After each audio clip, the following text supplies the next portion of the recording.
kuZimbabwe mamukasei. I hope munofara kumativi mana enyika kwamuri.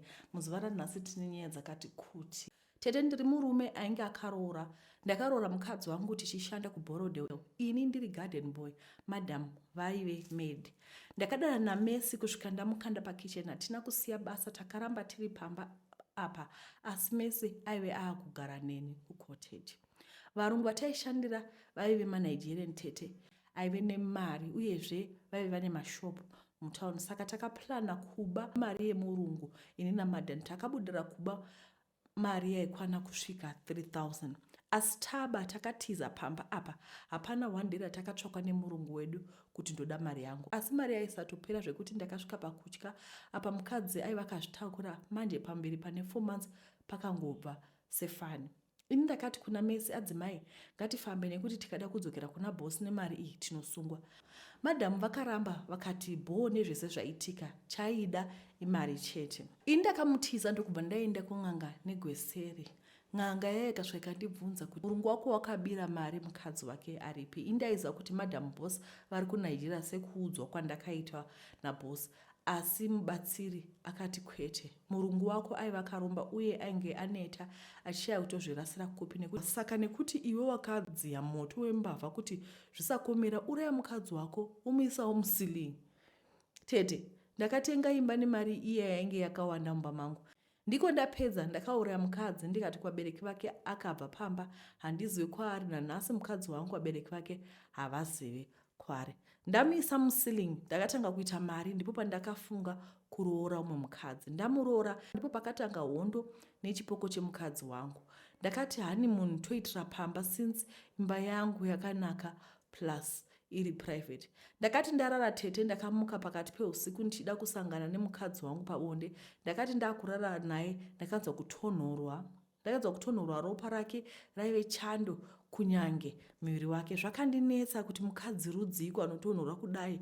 Ave makuseni ndakamutswa nenoko ndokuona mukadzi wangu ari panze achiti angomuka ari panze. Ndichitarisa paheadboard ndakaona paine noti yaive yakanyorwa kuti ndiri kudzoka zvakare manheru. Ndakatya. Panguva iyi ndakafunga kuti mukadzi wandaroora pane yaari kunditamba chete. Ndikati pamwe ane maspekis akabuda akazvikira panze. Asi zvakaita westete zvekuti taimuka mumba matsvairwa, tabikirwa heavy breakfast, mutabhu makaiswa mvura yekugeza, zvese nebubble bath. Tete chaindityisa chipoko chaMessi chinosiya chanyora list yezvinhu zvisimo mumba kuti nditenge. Uyu akasvika pakurongedza akandisiya azvitadza, ndasara hangu ndega. Tete chipoko chaMessi hachisi kumira pamba pangu, hapanonoke kugezwa. 6 PM dzikachaya usina kugeza ukada kunogeza tete unochiona mumbathi unogezesewa. Handichashanyirwa nehama. Asi kuti nditaure kuti ndine mutumbi zvinhu zviri kundiremera tete nekuti kufumura izvi pfuma yaperawo. Ndinodai n'anga inogona kutsindika mweya wemufi kana kuenda kune vamwe vemhuri yangu vatambure. Guys, zvimwe zvinhu so. Saka muri kureva kuti munhu uyu akaviga, akauraya mukadzi wake ndokubva amuisa musilingi. Mukadzi wake ndokuora. Muona panofa munhu hapana kumira zvakanaka ka. Mukadzi wake ndokuora kusvika apera achigara musilingi. Zvimwe zvinhu soka. Ameno Mwari ndiye anoziva hake. Saka nyaya yachona pekutanga ine maloophole. Okay, pekutanga anzi vakabira muNigerian mari. Vabira muNigerian mari, muNigerian hana kuvatevera. Asi n'anga yakabva yatitevedzera, hatizivi kuti muNigerian sei hanga asina kuvatevera. Zvinhu zvinoshamisa. Ngatipinde munyaya yedu yechipiri. Kurombera chechi ndinoindisheta vatendi through prophecy and tongues. Ndiri murume from Toyando, South Africa. Ndiri kuita church business. Ndiri musatanist as well. After ndanzwa nenhamo ndiri kuMozambique, ndakafunga kuuya kuSouth Africa kuzotanga church yangu. Nyaya yangu zvisere. Ndakaberekwa kuMozambique ndikakurira kutete. Ini nevabereki taienda kuchechi yeZion. Mumba medu takabarwa tiri vakomana basi vatatu. Vamwe vaviri vakaita zvidzidzo zvavo vakabudirira vane life yavo iripo. ini zvekuchikoro yaitova imwe nyaya. Kwainguva kumanikidzura kusvika ndazoramba chikoro ndikatanga kuita zvegold mining ndiine 14 years. Zvaisava nyore pa14 years ipapo ndakaziva n'anga ndichienda nevamwe makorokoza kuti tiwane gold. Ndaane 20 years I was fed up nezvese izvi. Ndikati regai ndivhure sangano church ndiite church business. Ndakaenda pasocial media ndikatanga kutsvaka madark sides. Svika ndawana rimwe WhatsApp group raive napasta vekunigeria aive musatanist. Ndakataura naye about my vision. Akati hapana mari yandaibvisa kuti ndiwane mapowers. Pane marituals asi akati chinodiwa kuuya kuno kuNigeria for cleansing and education. He was committed muzvinhu zvesatanism, that pastor, and aita miracles nehealing. So akandigadzirisira mapepa, akatumira ticket kuti ndiende kuNigeria kuEnugu state. Ndakakwira ndege ndikaenda kuNigeria. Ndakasvika kune conference yemaprophets and pastors. Vamwe ndaivaziva vatori nembiri nevamwewo vandaisaziva. Ndakapinda muconference. Takanzi kana ndodzokera kunyika dzedu taive netask yekuita mapastors dinner, kurecruita vamapastors. Totanga tivasimbisa nekutaura shoko raMwari. Once vatenda tobva tavainitiata. Then touya navo kunext conference. Munhu aifanira kuuya nemapasta maviri paconference yega yega. So yakati yasvika time yangu yededication tete, ndakaendeswa pakati peusiku ndikanorariswa pamusoro peguva. Panguva iyi ndaipiwa mademonic tongues andinozoshandisa muchechi patime andinopinda muchechi ndichinamata, uye matongues aya ndaizomashandisa pavana vesangano ndichiti ndavazadza nemweya mutsvene. Ndakati ndapedza izvi ndakaenda kurwizi tikasvika pakapiwa eserpent. Ndakachekwa emiddle finger yeparuoko, ropa rikatanga kubuda richipinda paive nenyoka iye. Ndakapiwa zvirwere zvandakanzi ndinoti kana ndasvika paairport yekunyika kwedu ndofuridzira zvirwere izvi. Waiva mweya wetsvina, saka vanhu vaizobata nacho vaiuya kuchechi kwangu. Then ndikaona pamweya kuti ane chirwere chandafuridzira ndaizomuti auye ku1-on-1, pakusara mweya yedu yaizopindirana ndotomuinitiata. Ndakati ndapedza ndakadzokera kumusha ndikaita zvese. Ndakauya kuno kusouth ndikatanga kuparidza mumaprazi. Dzamara ndaita chechi yangu, uye ndakatoitawo Facebook page zvekuti vanhu vanotobva kune dzimwe nyika vachiuya kutouya kuzoita ma1-on-1 neni. So ndakatanga chechi, vatendi vese vakaisa kutenda kwavo mandiri. Ndakavainitiata tete nekuti vanenge vasina nguva yekupfugama vachizvinamatira, vanoda free life, mamiracles nekutenda kuti ndini ndinosvitsa minamato yavo kuna Mwari. Vaive vasina kutenda mandiri uye vainamata zvechokwadi handivade muchechi mangu. Ndinoita zvekuti vasiye chechi. Kana kuri kupraise ndinoda vanoita chihure chakanyanya. So inini secret yangu yaive kuti time yandinopinda muchechi vanhu vanofanira kuita noise vachipemberera kusvika kwangu. Ndichifamba ndinotora anenge aita noise yakanyanya, ndiye anenge aconnecta nespirit yangu. Time yandinomubvunza kuti ndotaura nemi here, the moment yanoti go deeper ndinobva ndaoneswa zvese zvelife yake. Asi mutende akasaita ruzha kana kupembera, hapana chandinoona. Ndinotobhoikana ndomunyadza kuti sei usingagamuchire munhu waMwari. So ndakazoshedzwa kuti ndiuye kusecond dedication iyo yandakanzi ndiuye nemwana wekupraise and worship wandinodanana naye. Taenda, I was forced kurara naye pamusoro peguva. Ndakatariswa nemapasta ese aivepo paconference. Handisiri ndega hangu ndaidai, taive takawanda. Ndakarara nemusikana uyu, ndiye lead singer anoimba. So ndakanzi haafaniri kuroorwa tete musikana uyu. Kwauya vakomana vakawanda ndichiramba kuti Mwari havasi kumuda. Musikana uyu mukuona kuti zvanyanya akabva amitiswa nemuasha akatizira ndisingazivi tete. Ndipo pakatanga kuitika mashura. Ndinoona nyoka muchechi every Sunday chinanzva mwana wangu muchechi pandinenge ndichiparidza ini ndini ndega ndinoiona. Mwana ari kupera mviri everyday tete. Manheru anochema zvisingaiti, hanyarare, anozorora kwachena. Zvandakabata zvakutambudza mwana wangu. Wonders shall never end. Nyaya dzevafundisi dzakati wandei. Aiwa tiri kudziwa dzakati wandei. Pane mweya iri kunyogwa mbichana nemufundisi aimbova mufundisi asi akabuda mazviri mushure mekunge akutoda kusungwa nekuti hey, unoshaya kuti sei vanhu vachida kutageta maChristians. Why are we targeting Christians? Okay, ngatiendei kunyaya inotevera. ndine makore 32 ndakazorora hangu muna 2018 ndinoshandira NGO muno muZimbabwe. Mugore ra2016 May ndakanzi ndinoshandira kuMalawi kuBlantyre. Ndakaita 5 months ndiripo. I met mumwe musikana kubasa ikoko akanzi Shubi, my assistant. She was 22 by then and anga akanaka mwana yeye and aigeza. We became close zvekuti akandiendesa kumba kwake. She stayed alone pamba yakasirwa nevabereki. Ini hangu ndatomuda musikana uyu ndichingotsvaga chance yekurara naye and ndaiona kuti iye aindidawo, so went out till late on a Friday and we decided kuti tinorara kumba kwake. Veduwe ndakarara nemusikana uyu ndikanakirwa kunge ndicharasika njere.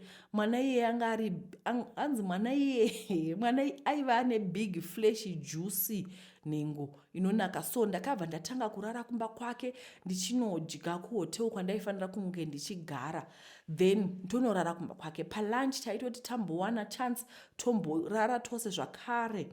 All was good until 3 weeks into the game. Ndaingoti ndakagara kumba kwake manheru ndaiona something chichifamba mupassage. Pandaitarisa I would not see a thing but I would feel kuti something crossed up. Ndaingonyarara up until one day tiri busy nebonde iye ari pamusoro akandigarira. I saw a short man like a thing chakamira kuwardrobe chakatarisa. Ndakavhunduka and the thing disappeared. Iye akaona kuti pane chandavhunduka akavhunza kuti what's wrong. Ndikati I saw something. Ndobva ndirowa nembama padama. Akati ndiite zvandanga ndichiita kwete kuita basa rekutarisa mbama make. Nengo yangu yakabva yatovata. Iye akaridza tsamwa ndokubva arara. Handina kurara all night. The next morning I left. Handina kuenda kubasa. Ende mazuva akatevera handina kana kumbomutaudza. The next day akabva nditi kunyange ukanyarara hapana chambochinja, takatoita zvinhu izvi. Handina kumupindura. Akabva azonditi I'm sorry. Ndobva tanga kutaura kuti imba yaari kugara akasirwa navabereki vake vainge vakaromba. All family members died kusara iye nekuti akanzi mudzimai wechikwambo. Ndokubva anditi don't worry, hachimbokukuvadze. Akabva andikumbira kuti tirambe tichikontinya kuita bonde naye, ndikaramba. Ndikati rara nechikwambo ichocho. Ndakazoenda kumapostori ndikapiwa muteuro ndikageza kuitira kuti bad things zvisanditevera kubva kuMalawi. Now akandiwana paFacebook. Akati akazoenda kumachechi akabatsirwa, chikwambo chikabatwa chikapiswa, and she wants me to visit her. I'm married hangu but ndinombofila tempted kuti ndiendeko. Ndiri kutya kuti it might be a trap ndosvika ndikadzipwa nechikwambo dare. Matitodiko mukoma vari kuti vava vari married saka vari kubvunza kuti vaende here kuMalawi zvakare. Zvinhu zvacho zvakaoma. Imwe yacho nanzi I'm in love with this God-fearing man and we are engaged. We've been living together for 1 year now. I have a serious problem. When he proposed, he said he wants to be celibate, no bonde, till we get married. Ndikabvuma so that we can be fully spiritual this time. He said he only likes oral sex because the pressure can get too much for him. And I was okay with him. First 3 months passed and it turns out he's in a serious debt and he cannot marry me. Since it's now a year without marriage, I suggested we should just have sex since we are staying together as we both do all the marriage contributions, but he refused. He only wants oral sex when it suits him, but rejects me when I make advances. I've tried to seduce him and he even gets hard but refuses. I know men can't stay 1 year without doing it. I do have access to his phone and checked to see if he's cheating, but there's no evidence. What should I do? Because the relationship is really frustrating. Vari kudiko mukoma vari kuti vanogara nemusikana asi havaiti bonde naye asi vachigara vose sevanhu vakaroorana. Zvinhu zvatinosangana nazvo zvakaoma, vanhu vanenge zvakaoma. Hanzi kwaita muroyi mukuru munharaunda yekwaSimiti village kuzvishavani under Chief Masunda. Zvinonzi kune n'anga yakatanga kuuya mumusha nasekuru vemunharaunda iyi ikabata murume anonzi Ninginingi kuti ane urombwa hwainawo. Ane nyoka, mazizi, makofini rinogara mumba make. Iri rinonzi rine mazita evanhu vapenyu vakabatira upenyu, uye zvinonzi zvinonzi mune vanhu vakafa neropa revanhu vakafa. Uye anoshandisa mai vake vanonzi vakashaya mugore ra2010. zvinonzi pakutanga n'anga dzichisvika mugore rapera muna December dzakamubvunza kuti unoda kubviswa here, akati hongu ndinoda. Gare gare akati kwete. Vagari venharaunda iyi vakati kosei asisachadi kubviswa, akati ngakutsvake imwe n'anga. Vamwe vagari venzvimbo iyi vakabva vafonera mudzimai wacho anoshanda kuDepartment of Agriculture muzvishavane, zvinonzi ndiye mukuru wezvekurima, anozikanwa nekuti mai Ningi kana kuti mai Ningi. Naye anonzi akaratidza kushamisika kuti aisingazivi, asi pakuguma anonzi akazotiwo tsvakaiwo imwe n'anga.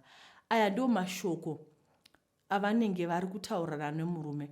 Vazhinji vemhuri yekwaChivi vanoti pai vaifamba pega pega vaiudzwa nezvake.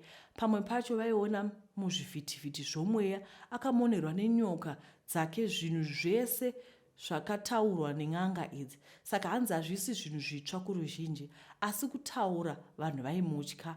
Anonzi akatombotora usabhuku zveganyamvu akavimbisa kuti hapana zvaanoita vanhu vanomutya. Muroyi kana abatwa haangabvumi, asi mai ava vane vana vavo, they are all involved in these cases.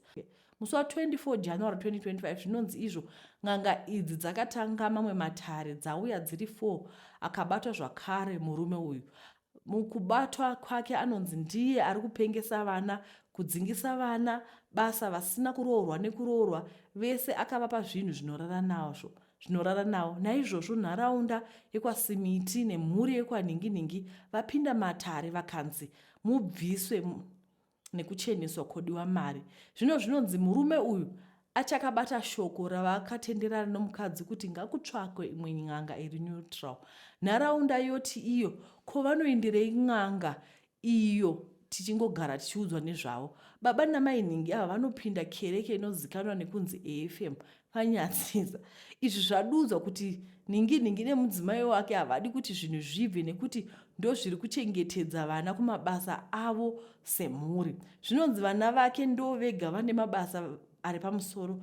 Zvinonzi vanotora njere dzevanhu achiitira vana vake kuti vagone, naizvozvo ukazvicherechedza ichokwadi. Uye zvinonzi vana vake vakaroorwa zvakanaka. Zvinovotya kuti michato yavo ichaparara pakubviswa kwezvinhu izvi.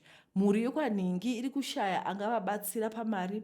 Munhu uyu abvisa zvanetsa mumusha zvinouraya vanhu.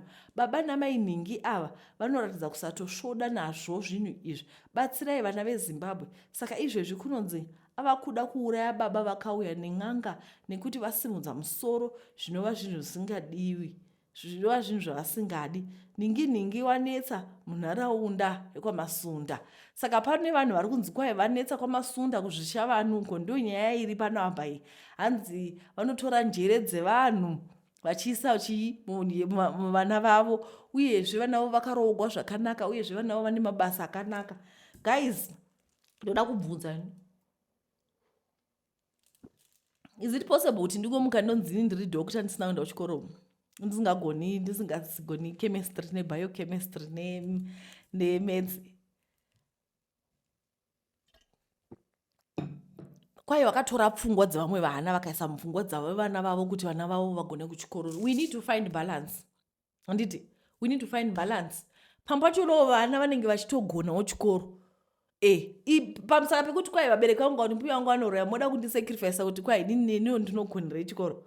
Imi handizivi hangu inyaya dzati tingosangana nadzo dzese tingotumirwa kuma inbox. Imimi it's for you guys to what, to save. Moona kuti zvine musoro here kana kuti zvina musoro, asi handisi kuti nyaya ina musoro, asi ndinongotira kuti mafacts anenge achitaurwa achona kuti kwai munhu akatora njere akaisa vana vake vane good jobs. People have got good jobs because vanenge vachiperforma. Pane munhu anga agariswa pakambani asingaperformi? Handizivi. Regai tiende kunyaya imwe inotevera. Hanzi yakati rebei manje iyi. Tete ini ndaitawo dambudziko, handizivi kuti zviri musoro mangu here. Am I imagining things kana kuti zviri kutoitika, oro ndiri kupiwa warning signs handisiri kuteerera zvangu, kuti ingava mweya tsvina iri kuda kundirasisa kuti ndisagare muvhu. Ndosaka ndauya nenyaya yangu ndichiti kuda zvimwe imi nedare renyu mungandibatsirawo nepfungwa kuda zvimwe. Pane engo iri missing yandisiri kuona. Tete ini ndakanyiswa nemujolo nemunhu andaifunga kuti tichazoita rakanaka tese.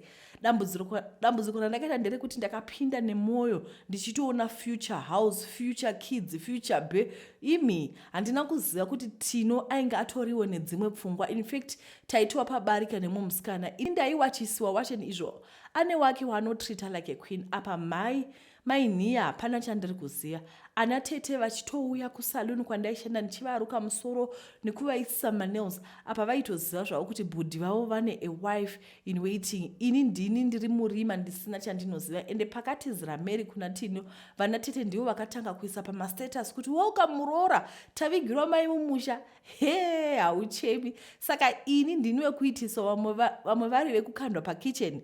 Zvisinei, ndakabva ndaura moyo ndikati zverudo izvi ndezvekupenga, ndikasera nazvo ndikatanga zvangu kuzvigarira ndega ndichizviitira zvinhu zveupenyu hwangu. So pandakazosangana naHakim, mwoyo wangu waiva watoti ndivara. Tanini senyimo isingaibvi, zverudo ndaisada kuzvinzwa. I was afraid to love again, ko ndikazorohwa nepepa 2. Asi Hakim aive very patient with me. Ndichifamba mababy steps kusvika ndava kuzomhanya. Hakim aiva one of the countries in West Africa uye aitoti aibva kuimba yeumambo. Ndakatoseka kuti vatanga mascammers aya, kuti manje ainge akateya mari yangu yekusaluni achizviti royalty ainge anyangire aona. Ndaizoita hwechapungu chaiko ndisingadonhedzi munhenga. Tino nehama dzake vainge vandidzidzisa life lesson ka. Besides, Hakim wacho did not look like royalty. Ainge munhu ari basic, kokana ainge ari impersonator woti matsotsi awanda kudarika vanhu. Ndakazobvuma zvangu kudana naHakim nokuti aive munhu ari kind. Ndakaitawo tsvakurudzo dzangu ndikaona kuti Hakim aiva asinganyepi, aitobvawo kuimba yeushe. Iye aiti ainge asina basa nezveushe stereki, chaingoda ndechekuti ndive wake kusvika narini. Ndakazoona kuti beside looking simple and living a simple life, Hakim aiva loaded ende kundipa mari nekutenga expensive gift. Aiva asingazesi zvamuchose, aive necomfortable life. Akanditi no woman of his life anotambudzika kana achiri mupenyu. Asi pane chinhu 1 chaindishaisa, happiness 100%. Ndainzwa a heavy presence chero asiri around. Kutocheuka kudai hapana munhu. Feeling yekuita senge like pane munhu akakutarisa ari kuona each and every movement yauri kuita. Kana muri muroom kutonzwa kuti munomaita an extra person asi haumuoni nemaziso. Ndakazoudzawo Hakim zvaindinetsa. Akatoseka akati I'm being paranoid. Zvaive mupfungwa dzangu ndiri kunyanya kuona mamovie. Saka kumbobvisa pfungwa dzakashata mubrain dzangu, aida kuenda neni kuGhana. Ainge afonerwa kuti baba varwarisa. So nokudaro aida kunovaona nekundi-introduce kwavari sezvo aida kunditora kuita mudzimai wake. Wow, a whole wife. Tino paizozvinzwa aizoita munhikwi chete. Matiketi endege akatengwa tikanosvika kumba kwana Hakim. Aiwa, vaive nekalife kari right chose. Baba vaHakim takasvika vachirwara, hama dzese ndobva dzatoungana. Hakim akandiintrodusa kune vabereki vake. Baba vake vakafara kuti at least ainge oita settle down. Dzimwe hama ndidzo dzakada kutaurisa kuti dai Hakim atora mudzimai werudzi rwavo, asi Hakim akarwa amire semvumba akati ndine wandainge ndasarudza, nokudaro vaifanira kurespekta machoices ake. Ndakabva ndawedzera kunyura murudo. Hakim was fighting and professing his love for me in public. Makuseni yakafuma iri mheremhere pamusha. Baba vaHakim vaive vari chief vainge vashayika kuhope, nokudaro kwakatanga kuprocess yekuti vazovigwa. Sezvo vaiva mambo, mariro akaita 7 days vanhu vachichema. Manheru ndakavata ndikarota hope dzichita senge mumba mapinda munhu, asi munhu uyu kumusoro aiva shiri, kuzasi aine makumbo emunhu, ende uyu aiita senge ari kuda kundidzipa. Ndakaskrima kuhope ndakatya kudzokera mumachira, ndainge ndatova restless. So ndakatora gauni rangu ndikaisa pamusoro ndikambofamba-famba. Ko pamba pana Hakim yainge iri a big estate, so kumbofurwa nemhepo usiku uhu zvainge zvakanaka. Kuda pandaidzoka ndaneta from a walk ndaizosvika ndorara flat. Ndakafamba zvangu mumagardens aive akashongedzwa neloni yaimaintainwa zvakanaka chose. Mune imwe room paive nelight ende mairatidza kuti maive nevanhu vaitaura. So nekuva curious ndakatriga ndimbosvika kune light ndimboona kuti ndiva nani. Ndakafamba zvangu ndikasvika dongora pafafitera maiva nevarume vatanhatu nemutumbi wababa Hakim uri lying instead. Hakim nevamwe varume vaive vakagara vakatenderedza mutumbi uyu. Varume vaviri vainge vari kudivi kwecoffin, vamwe vari kudivi. Hakim ainge akagara kumusoro kwababa vake, munin'ina wake ari kumakumbe mutumbi. Ndakaona mashura tete, kofi rainge rakavhurwa. Chandakatanga kuona munin'ina waHakim akangosimuka akazvizunza-zunza, akasanduka kuita half bird half human. Muromo wake kureba kunge weshiri ndokutanga kudya nyama yave mukofini. Ndakatyiswa nazvo. Hakim ndokusanduka ndokuita zvimwezvo kwava kutanga kudya nyama yababa wavo. Handina kuda kuzoona zvakawanda, ndakatyisa nezvandainge ndaona. Ndakada kuzama kunzwa kuti chii chaitora nzvimbo ndikatadza kunzwisisa. Vanenge vakazvinzwa kuti pahwindo paive nemunhu nokuti vakadzima light vachida kuzama kuona kuti paive nani, asi ndaive ndatokambaira ndokuvanda. Ndakadzokera kurumu kwangu ndichinoronga exit plan. Saka shiri yandaive ndarota iyi kwaisava kurota, asi Hakim ainge apinda murumu. Zvimwe aida kundiita usawe, kundiita usacrifice. Zvekuva mwana wamambo ndaive ndazvinzwa, asi zvanga zvisina kuexplaina upfumu hwavange vanahwo. Iye Hakim aive complete package nemhaka yeye ainge asati aroora munhu ainge atova kuma-left 40s kuti zvimwe vasikana vaifambidzana naye aiva sacrificer. Ndakatomuka late the next day. Hakim ainge andiitira breakfast in bed, akati ndimuudze zvainditambudza nokuti usiku hwapera ndaitaura ndega kuhope ndichingoita toss and turn. Ndakaona kuti Hakim aida kungwarisa, aida kundifeya-feya, saka ndakanyepa kuti ndaive ndireceiva shoko rokuti mbuya vakandirera vainge vaita stroke, so ndaive ndisina kugadzikana zvaitoda kuti ndinge ndiri paground. Ndakatsanangura kuti ndiri kufila bed kubva baba vake vasati vavigwa. I wanted to be there for him. Hakim akanditi azvinzwisa nokudaro ndaifanira kuona kuti mbuya varapiswa aizotsanangura family yake zvainge zvaitika. Hakim akandiperekedza kuairport akandibvunza kuti pane chandainge ndaona chaive out of place. Ndikati hapana, ndaingova murumu mangu usiku hwose. Ndakaona kuti Hakim haasi kugutsikana nemhinduro yandanga ndamupa, ainge asina kugutsikana. Akanditi kana pane chinondinetsa ndigomuudza. Takaonekana zvakanaka paairport. The whole journey back home ndaifunga exit plan yangu. Something was off about Hakim zvekuti ndigozodyiwa naye kwete. Chero ainge ane mari dzake, he was not worth the risk. Kana ainge adya mutumbi wababa vake zvandakaona with my own eyes, kuzoti weiniwo mutorwa. So ndaifanirawo kutamba tsoro dzangu zvakanaka, ndaisafanira kumuchenjedza. Ndakazowana mukana wekuenda kuCanada kunoita caregiver. Hakim akamboda kuzama kuti atevere, ndiko kwakava kuperawo kwerelationship yangu naye. Tete vanhu vane mushonga kunze uko. Dai ndakakabira mari yaHakim kutaura kuno, ndingadai ndakatsakatika ndikaitawo sacrifice kumhuri kwedu kwakatoshota. Tete vangu vakada kumbogumbuka, asi ndainge ndavaudza zvandainge ndaona zvisiri zvekurota. Ndakapona nepaburi retsono. Regai ndimbomwa mvura.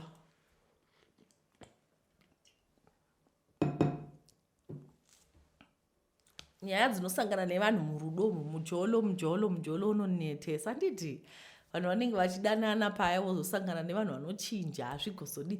Dzimwe nyaya dzacho dzinotoita kunge drama chaiko, kuita kunge movie. Zvinhu zviri munyika umu zvakaoma. Nhasi tatine nyaya dzakati wandei. Mune muchingondiudza kuti munofungirewo nenyaya dzamanzwa idzi. Mungosiyawo macomments 1 2 3 4 tingoendawo takadaro.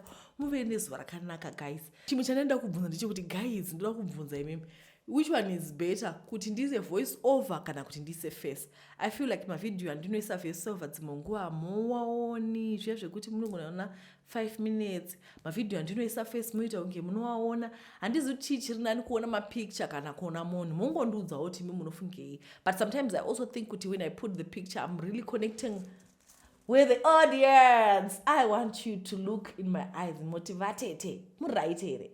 Ini ndichokutarisaiwo maziso, you know. So when we look at each other, we are connecting. And I think like you guys, you want a human feel. You don't want to feel like you're talking to a robot. You want to kuti munzoti muri kutaura nemunhu, a real human anenge akatarisa mumaziso chiti mamukasei muri eZimbabwe. I hope munofara. I'm actually concerned with you guys. Marara zvakanaka here? Was your weekend okay? Chii chakaitika? Tipei kanyaya yako mujolo kupa mumakatoinda kakuchi makatoenda kumujoloko vakatoenda Friday vakatoenda kunojaivha pane zvinhu zvakaitika pamwe unogona kakutozoona kuti munhu akatoenda kunojaivha paya akatosangana nemusikana musikana waye zvaiva mukomana aitova transgender akatozoshamusika, all those things a lot of happens, especially kuvanhu vanoita zve-night life. Ini zvangu ndiri kumba ndichiona TV. Kana wakutokwanisa 40 kama 40 year olds, what else do? They sit inside the house and watch TV and see if the kids are okay. We are bored, we don't have a life, but we actually find happiness in staying at home. Mumba muri calm, mumba makangonyarara zvamu. Peace yacho ndakagara pasofa ndichiona TV chimwe chandichada haiwa tiona YouTube, tokwera kapa YouTube isu pa YouTube zvangu ndakagara imi muchijaivha muchitambura ndoziva kuti vanhu vari kuma-20s inge muchijaivha aiwa, you'll be having a good time instead togaramba tichiomwa zvedu tichiona mavideo paYouTube. Imagine what a life, and that life is so fulfilling, it's amazing. Takutanga kutaura kanyaya dzisina direction, ko ndingangodini ndisina munhu kutaura naizvezvi nditori ndoga kudai vana vaenda kuskuru, murume wangu aenda kubasa, ini ndiri one. Ndobva tatanga kutaura nemi nyaya dzisina direction, konzi munhu ari kutaurira chii nyaya dzisina direction.